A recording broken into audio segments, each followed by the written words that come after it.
Hello everyone, welcome to R K I S.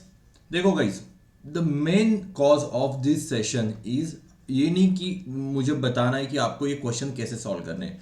Basically क्या है कि 2025 जब आप एग्जाम दोगे तब सेम क्वेश्चन, ठीक है, सेम क्वेश्चन, बट जो वैल्यूज है वो अलग अलग हो जाएंगे, टाइप सेम आएगा। तो आप उसको इजीली कैसे सॉल्व कर सकते हो, मुझे बस ये बताना है। अगर ऐसे 2 से 3 टाइप भी रिपीट हो गए तो मुझे बताओ, ये जो वीडियो है ये तो उसका तो पूरा पर्पस कंप्लीट हो जाएगा। ओके, तो बेसिकली ये है। तो ये डेली सीसैट प्रैक्टिस है जिसमें हम लोग 2024 का प्रीवियस ईयर क्वेश्चन सॉल्व करेंगे जो कि 2025 के लिए यूजफुल है। ऑल गुड, तो चलो तो पर्पस देखते क्या है कि आज का टारगेट है हम 4 कॉम्प्रिहेंशन के क्वेश्चंस और 6 प्रॉब्लम्स कॉन्स के और रीजनिंग्स के।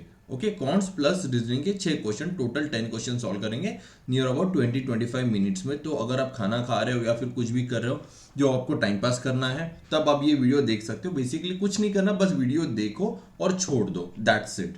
ओके, तो चलो लेट्स स्टार्ट। कि देखो ये वाला क्वेश्चन है ना, मैं like I am very much pretty sure okay ये 2025 में ऐसा क्वेश्चन रिपीट होने वाला है। और ये वाला ना, ये एसएससी में क्वेश्चन बहुत आता है, ठीक है, यूपीएससी में नहीं आते। बट लास्ट ईयर जैसे यूपीएससी ने 2024 में इसको इंट्रोड्यूस किया था, अगर 2024 में इंट्रोड्यूस किया ना तो 2025 में पक्का आएगा। ओके, ये एक यूपीएससी का क्या कह सकते हैं, एक वे होता है क्वेश्चन पूछने का। फॉर एग्जाम्पल, अगर एक टॉपिक के ऊपर ज्यादा क्वेश्चंस आ गए ना तो नेक्स्ट ईयर उसको कम कर देंगे। बट अगर एक टॉपिक पे 2 से 3 क्वेश्चन आएंगे ना, नेक्स्ट ईयर उसको ज्यादा कर देंगे। ये यूपीएससी का ट्रेंड है, ठीक है। आप कौन सा भी ट्रेंड उठा के देखो, ये आपको दिखाई देगा। So the first question, 222 raise to 333 plus 333 raise to 222 is divisible by which of the following numbers.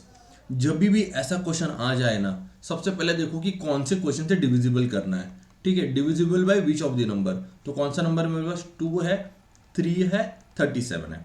Okay, तो इसके लिए सिंपल सा कुछ नहीं करना, बस एक चीज ध्यान में रखनी है कि मुझे इस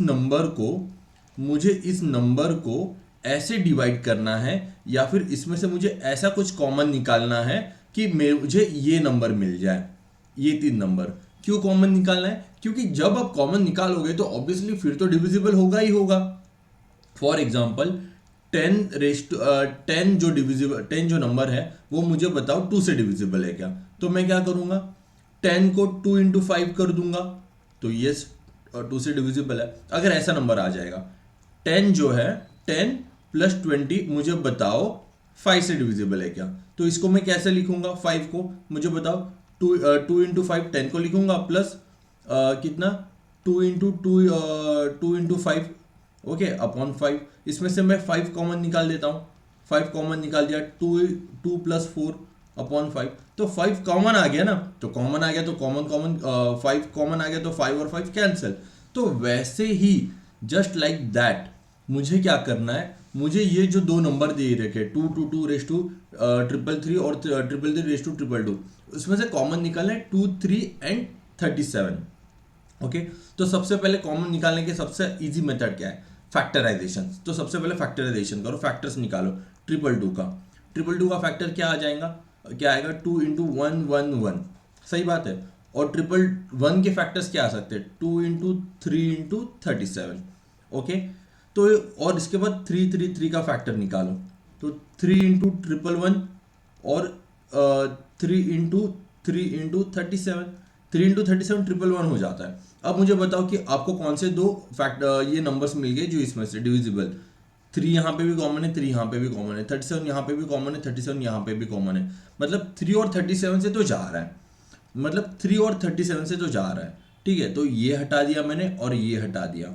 अब मेरे पास ऑप्शन बी बचा और ऑप्शन डी बचा, ठीक है। अब मुझे देखना है कि 2 से जा रहा है या नहीं जा रहा, सिंपल है। अब यहाँ पे, ठीक है, यहाँ पे देखो 2 आ रहा है और यहाँ पे 3 आ रहा है। ओके, तो इसके वजह से क्या हो रहा है, मुझे पता है कि ये जो नंबर है वो 2 से डिविजिबल है और ये जो नंबर है वो 3 से डिविजिबल है, ठीक है। तो इसके लिए मैं क्या कर सकता हूँ, अच्छा यहाँ पे हम लोग फिर ये कर सकते हैं 2, 2, 2 और 3, 3, 3, ठीक है। ये क्या है, ये इवन नंबर है और ये ऑड नंबर है, ठीक है। एक प्रॉपर्टी तो सबको पता है, इवन प्लस ऑड क्या होता है, बताओ मुझे। Even plus odd you will always get odd. अगर इवन प्लस ऑड मुझे ऑड मिल रहा है, ठीक है, तो ऑब्वियसली मेरा 2 से तो कभी डिविजिबल नहीं होगा वो, सही बात है ना, क्योंकि 2 की डिविजिबिलिटी क्या है, it should be always divisible by even number, so answer would be B here. Okay, simple और इजी वे में क्वेश्चन कैसे सॉल्व करना है, अगली बार अगर ऐसा कोई क्वेश्चन आ जाए इजीली आप इसको ऐसे सॉल्व कर सकते हो। ठीक है, अब next, what percent of water must be mixed with honey has to gain 20% by selling the mixture of by the selling the mixture at the cost price of the honey। ठीक है, simple है, ratio percent sorry profit and loss का ये question है, profit and loss का ये question है। ठीक है, तो इसके लिए ना मैं बहुत सिंपल मेथड से करता हूँ, मैं ना फॉर्मूला वगैरह ज़्यादा यूज़ नहीं करता। ओके, मैं फॉर्मूला वगैरह ज़्यादा यूज़ नहीं करता, मैं क्या करता हूँ, मैं एक ट्रिक यूज़ करता हूँ। ठीक है, तो यहाँ पे दिया है मुझे प्रॉफिट चाहिए, प्रॉफिट कितना चाहिए मुझे, 20% चाहिए। तो उस ट्रिक से, ठीक है, मैं एक वीडियो डालूंगा, उसके थ्रू आप देख सकते हो। आपका प्रॉफिट जो है आपको हमेशा SP/CP मिलता है। ओके, और यहाँ पे कितना है प्रॉफिट, 20%, तो 20/100 करूंगा, अगर मैं इसको रेशियो प्रोपोर्शन में डालूंगा तो मुझे मिलेगा 1/5। तो यहाँ पे CP कितना है मेरा 5, और SP कितना होगा बताओ मुझे, SP क्या है, प्रॉफिट है ना, तो SP हमेशा CP से ज़्यादा होगा, सेलिंग प्राइस हमेशा ज़्यादा होगा। तो 5 है और यहाँ पे 1 है, तो 5 + 1 दैट इज 6, तो मेरा SP कितना हो गया 6। सही बात है, तो ये क्लियर है। तो SP/CP जो है अगेन यही लगा लो। ठीक है, 6/5, तो डिफरेंस इज 1।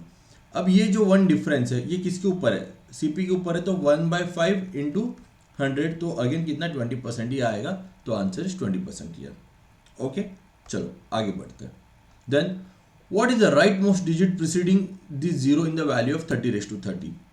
30:30 का एक नंबर दे रखा है। अब मुझे बोला है कि भाई जीरो मतलब फॉर एग्जांपल अगर ये नंबर ऐसे आ जाएगा 354200000, तो ये वाला नंबर जो ऑलमोस्ट लेफ्ट में है पहला, ठीक है, उसके जीरो के पहले वो नंबर बताओ मुझे कौन सा है। ठीक है, मतलब ये क्या हो गई, ये अगेन यूनिट डिजिट का हो गया, यूनिट डिजिट। तो यूनिट डिजिट के लिए हम लोग क्या फॉलो करते हैं, साइक्लिसिटी फॉलो करते हैं, साइक्लिसिटी। तो सिंपल है, इसको कैसे कर सकते हैं, 30:30 है ना, तो 30:30 को अगर मैं उसको स्प्लिट करूंगा 3:30 × 10:30, अब मुझे पता है ये तो सारे जीरो आएंगे, तो मुझे इसका यूनिट डिजिट निकालना है। तो 30:30 का यूनिट डिजिट क्या है, सिंपल है, find the cyclicity of C, find the cyclicity of 3। ठीक है, 3 की साइक्लिसिटी क्या है, 4 है। कैसे 4 है 3 की साइक्लिसिटी, 3:1 3, 3:2 9, 3:3 27, सही बात है। और 3:4 कितना हो जाएगा, 30 × 3 7 3 21, 2 3 6 7 8 81। ओके, एंड 3:5 अगर 81 × 3 करूंगा 1 3 3 8 24, 243। अब देखो 243 में देखो ये यूनिट डिजिट अगेन 3 रिपीट होना स्टार्ट हो गया। ओके, तो 3 की साइक्लिसिटी क्या है, 4 है। तो बस ये जो 30 है उसको 4 से डिवाइड कर दो। ओके, कितने का आएगा, 4 7 28। ठीक है, 2 रिमाइंडर बच गया। ठीक है, अब 2 रिमाइंडर बच गया, इसका मतलब क्या हो गया, तो मुझे 3:2 में जो साइक्लिसिटी है वो मिलेगी, दैट इज 9। ओके, तो my answer is 9 year. Simple था, कुछ नहीं करना, बहुत इजी था ये क्वेश्चन। आगे बढ़ते हैं। ठीक है गाइस, और ये जो साइक्लिसिटी वाला है इसके ऊपर ध्यान दो। 2021 में क्वेश्चन आया था, 2022 में आया था, 2023 में भी आया था, अब 2024 में भी आया था। ओके, 2021 ठीक है आया था, सही बात है। ओके, अब देखो 421 and 427 when divided by the same number leaves a remainder 1. How many numbers can we use a divisor in order to get the same remainder 1? ठीक है, मतलब मुझे क्या करना है कि सिंपल से अगर मेथड में बताऊं, ठीक है, कि 421 है एंड 427 है, अगर मैं कुछ नंबर से इनको डिवाइड करूंगा, ठीक है, तो मुझे क्या मिलेगा, रिमाइंडर 1 मिलेगा। ओके, तो ऐसे कितने नंबर है मुझे वो निकालने हैं। तो सिंपल है, अगर समझो कि मेरे पास एक नंबर है 10, अगर उसको मैं किसी से तो 5 से डिवाइड करूंगा तो मुझे रिमाइंडर 1 मिलेगा। ठीक है, तो मुझे क्या करना पड़ेगा, सबसे पहले रिमाइंडर 1 निकालने के लिए मुझे इसको 5 को 11 को 1 से माइनस करना पड़ेगा, तो मुझे क्या मिलेगा इसका 10, तो 5 2 ज़ा 10। ओके, तो फुल्ली डिविजिबल नंबर पहले चाहिए मुझे, उसके वजह उसमें मैं प्लस ऐड करूंगा तब मुझे 1 रिमाइंडर मिलेगा। ठीक है, सिंपल है क्वेश्चन। तो सेम वे में मुझे क्या करना पड़ेगा, यहाँ पे 421 एंड 427 को -1 करना पड़ेगा, डैट इज 420 हो जाएगा ये, एंड 427 कितना हो जाएगा, 426 हो जाएगा। सिंपल है। डिवाइडर ढूंढने के लिए सबसे इजी मेथड क्या है, फैक्टराइजेशन ढूंढो, फैक्टर्स ढूंढो, फैक्टर्स निकालो। 420 का फैक्टर्स क्या होगा, 2 इंटू 210, तो 2 इंटू 3 7 जा 21 इंटू 10, यही आएगा ना, 3 7 जा okay, then 2 into 3 into 7 into 2 into 5, okay, ये फैक्टर्स बनेंगे मेरे। इसके बाद 427 के फैक्टर्स ढूंढो, क्या हो जाएगा, 426 के फैक्टर ढूंढो। 426 के फैक्टर में डायरेक्टली लिख लेता हूँ, 2 इंटू 213। अब 213 को कैसे कर सकते हैं, 2 इंटू 3 इंटू 7 इंटू 71 इंटू 1। ठीक है, अब मुझे क्या करना है, कॉमन फैक्टर्स देखो कौन से 2 है, 2 है, 3 है, 3 है, और कौन सा है कॉमन फैक्टर, नहीं है, तो यहाँ पे 2 एंड 3 कॉमन फैक्टर है। अब मुझे बताओ 2 एंड 3 कॉमन फैक्टर है, इसमें और भी हो सकता है, 2 इंटू 3 भी कर सकते हैं, डैट इज 6, तो 6 भी एक कॉमन फैक्टर हो गया। अब अगर 6 कॉमन फैक्टर हो गया तो मेरे पास कितने कॉमन फैक्टर हो गए, 3 हो गए। ठीक है, तो अब 421 को अगर आप 6 से भी डिवाइड करोगे और 427 को 6 से डिवाइड करोगे, आपको 1 ही रिमाइंडर मिलेगा ऑलवेज। ओके, क्लियर है, तो answer is this C. Again ये जो क्वेश्चन है HCF का है, फैक्टराइजेशन का है। ठीक है, A can contain 399 liter of petrol at and Y can contain and Y contains 523 petrol of diesel. X कितना 399 liters of petrol और Y कितना 532 liter of petrol. They can be bottled in bottle of equal size so that the whole petrol and diesel would be separately bottled. Okay. The bottle capacity in terms of liter is an integer. Integers क्या होते हैं आपको पता है। In how many different bottles there are possible, inter मतलब 1 2 3, ऐसा नहीं कि 1/2 3/5, ऐसा नहीं, इंटीजर्स चाहिए मुझे proper. Okay, how many different bottle size are possible, ठीक है, मतलब कितने साइज मैं पॉसिबल कर सकता हूँ, कितने साइज पॉसिबल है। सिंपल सा है, मतलब क्या, मुझे ऐसा नंबर चाहिए कि अगर मैं ये दो उसमें फिट करूंगा, ठीक है, अगर 6 लीटर की बोतल होगी तो सारे के सारे ये 6 लीटर की बोतल पूरा इसमें फिल हो जाएगा। मतलब क्या, अगेन मुझे क्या चाहिए, डिविजिबल चाहिए। This is an example. Okay, मुझे चाहिए अब डिविजिबल। ठीक है, तो 399 के फैक्टर्स ढूंढो, तो फैक्टर्स ऑफ 399। ओके, तो 399 के फैक्टर्स क्या क्या आ सकते हैं, तो 3 इंटू 133 आ सकता है।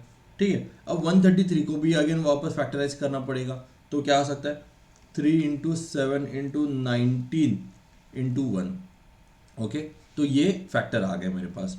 एंड देन 532 के फैक्टर ढूंढो, 1 इंटू 266। अब 266 को मैं और कैसे डिवाइड कर सकता हूँ, 1 इंटू 2 इंटू 133। 133 को अगेन देखो, 133 यहाँ पे भी किया ना, 7 इंटू 19, तो 1 इंटू 2 इंटू 133 को 7 इंटू 19 कर सकता हूँ। ओके, क्लियर है ये।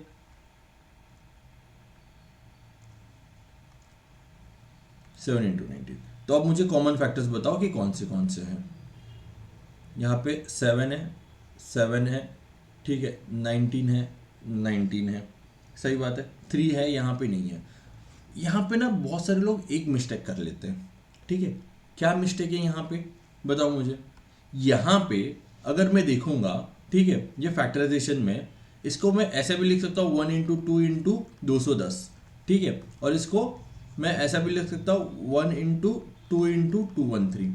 अगर यहाँ पे मैंने 1 पकड़ लिया, 1 भी तो कॉमन फैक्टर है ना, अगर यहाँ पे 1 पकड़ लिया तो I will never get 1 as a remainder, क्योंकि वो डिवाइड हो जाएगा।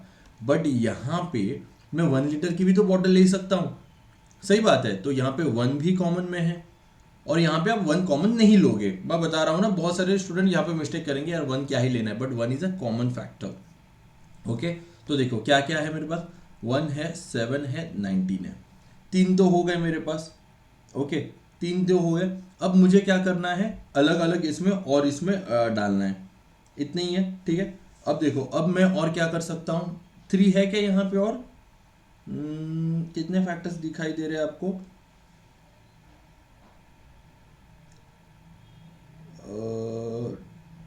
ठीक है, इतने ही है। ठीक है, एंड देन इसके बाद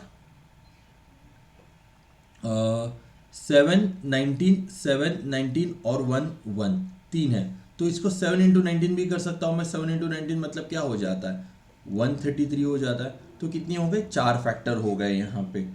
ठीक है, 4 फैक्टर हो गए। तो अगेन, तो 4 फैक्टर इज योर आंसर, तो answer would be B here. ठीक है, 4 फैक्टर, क्योंकि 7 × 19 करूँगा तो 133 मिलेगा।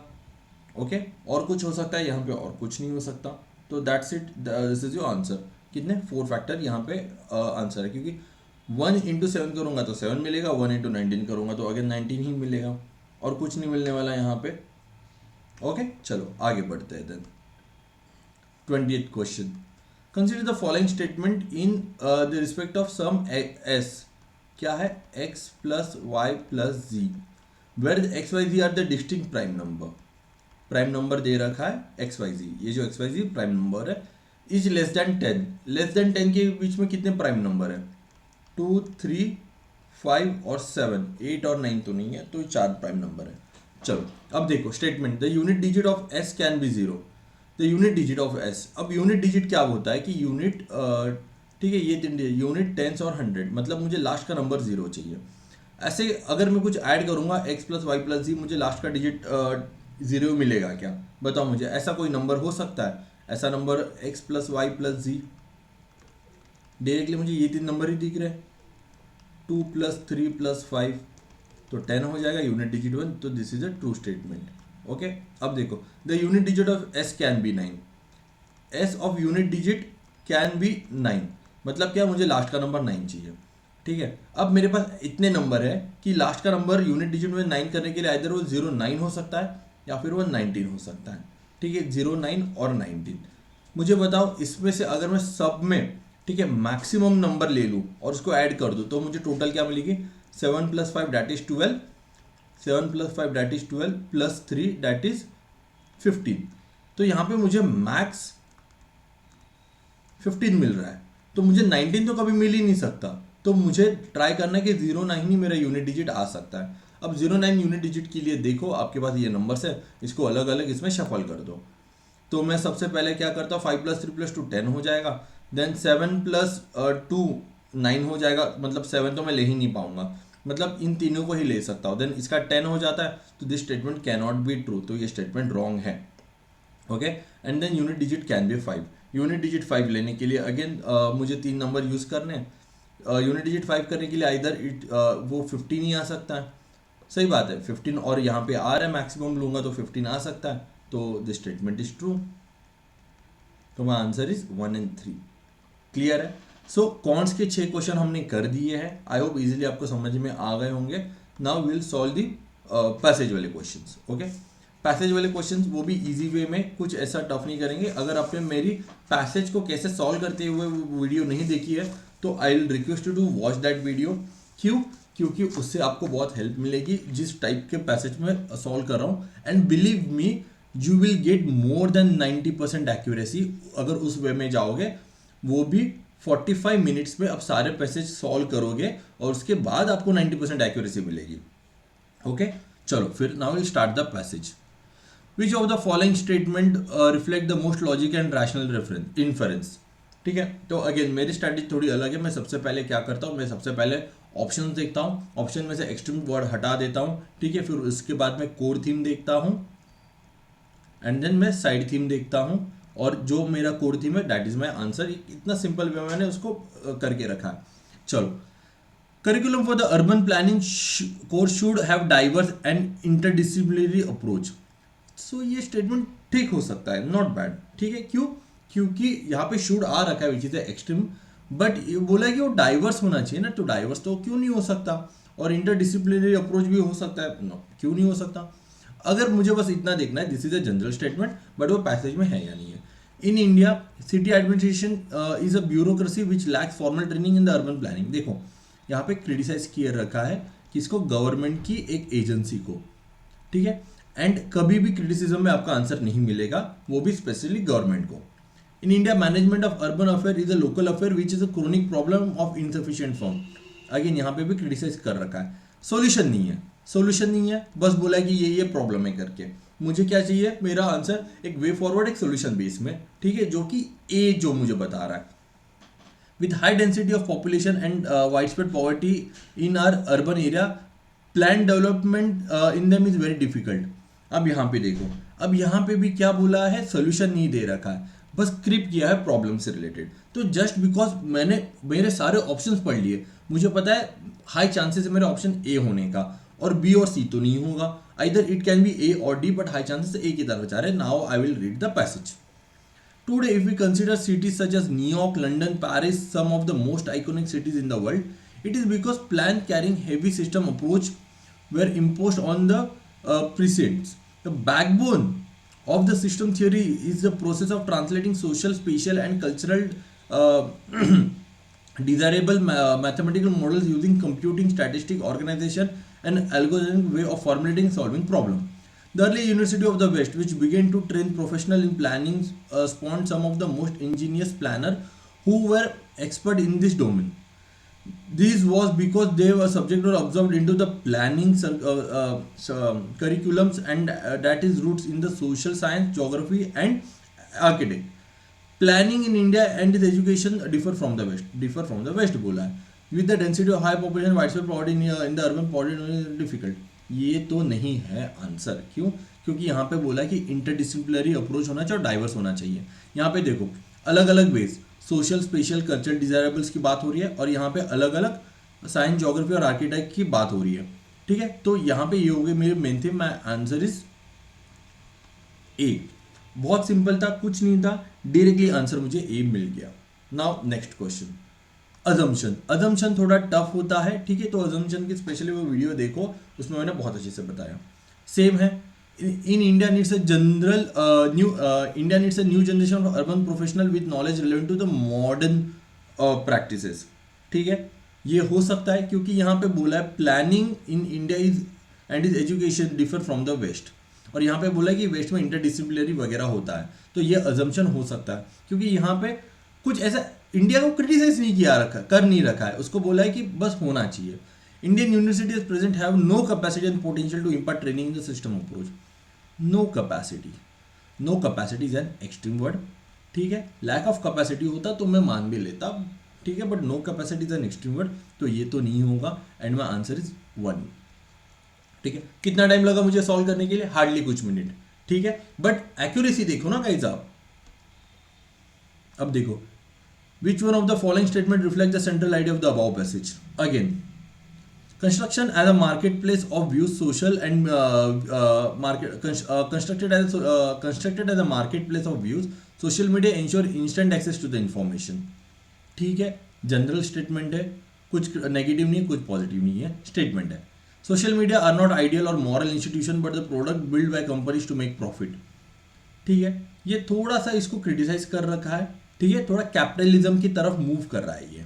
Social media have been created to strengthen democracies, ठीक है, ये भी एक फैक्ट है। In today's world social media is inevitable for well informed social life, ठीक है, ये एक्सट्रीम है कि इनएविटेबल, ठीक है, but this can be also true अगर वो पैसेज से रिलेटेड होगा तो सेंट्रल आइडिया। अब सेंट्रल आइडिया को ना मैं एक बेटर वे में आपको समझाता हूँ सेंट्रल आइडिया को, ठीक है। एक मेन थीम होगी, एक साइड थीम होगी। मेन थीम क्या होती है कि समझो 3 पैराग्राफ हो गए, 1, 2 और 3।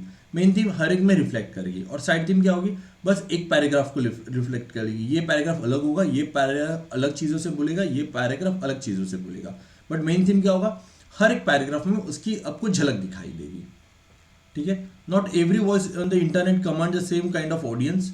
When anonymous private entities with high capital can pay for more space for their opinion, they are effectively buying a louder voice.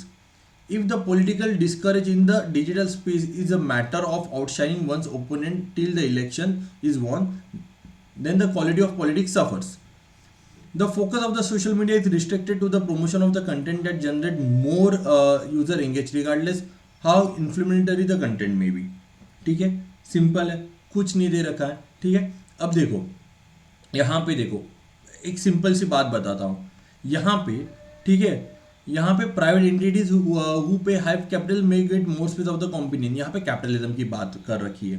ठीक है, then a political discourse in the sphere is, देखो तो मतलब ये जो स्ट्रेंथनिंग डेमोक्रेसी वो तो हट दिया, क्योंकि सबकी अलग अलग वॉइस है. जो ज़्यादा पे करेगा उसके वॉइस ज़्यादा है, जो कम पे करेगा उसके वॉइस कम है. ठीक है, in today's world social media is inevitable for the well inform social life, ये भी नहीं है, सोशल लाइफ के बारे में तो बोला ही नहीं है. तो either this or this.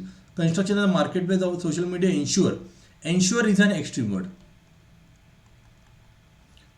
Instant access to the information, ensure क्या है? इंश्योर जरूरी नहीं है ना कि इंश्योर करेगा ही करेगा. व्हाट इफ कुछ इश्यूज आ गया तो उसने इंश्योर नहीं किया, उसके हिसाब से answer would be B here. Okay, clear है, सिंपल था ये भी. Okay, same assumption, internet is not exclusive enough. ठीक है, कोई इश्यू नहीं है, internet is not exclusive enough. बोल भी रहा है, यही तो पैसेज बोल रहा है ना कि एक्सक्लूसिव नहीं है, सॉरी इंक्लूसिव नहीं है. सबके अलग अलग ये हो जाता है. इंक्लूसिव क्या, सबको सेम एक्सेस है, बट मैसेज में बोल रखा है कि एक्सेस नहीं है सबको. Internet can adversely effect the quality of politics in the country. Internet can adversely affect the quality of politics in the country. अब देखो यहाँ पे क्या बोला है कि देखो यहाँ पे एडवर्सली जो होता है ना, ये एक्सट्रीम वर्ड है, बट यहाँ पे चीज़ बोली भी गई है ना. दो यहाँ पे देखो, if political discourse in the public sphere is a matter of outshining one's opponent till the election is won, then the quality of politics suffer. यही तो बोला है ना. तो the statement also true, though it is the extreme statement. इसके लिए मैं बोलता हूँ कि पैसेज पढ़ोगे. ठीक है, सो आंसर इज सी है. सिंपल है. आई नो ये पेपर आपने 10 बार सॉल्व कर रखे हो. ठीक है, बट यहाँ पे इस वे में अगर आप सॉल्व करोगे you will get extra benefit from this type of question, और आगे वो ऐसे रिपीट होंगे तो आप easily solve the question. Thank you guys, तो मिलते हैं अगली वीडियो में. जय हिंद.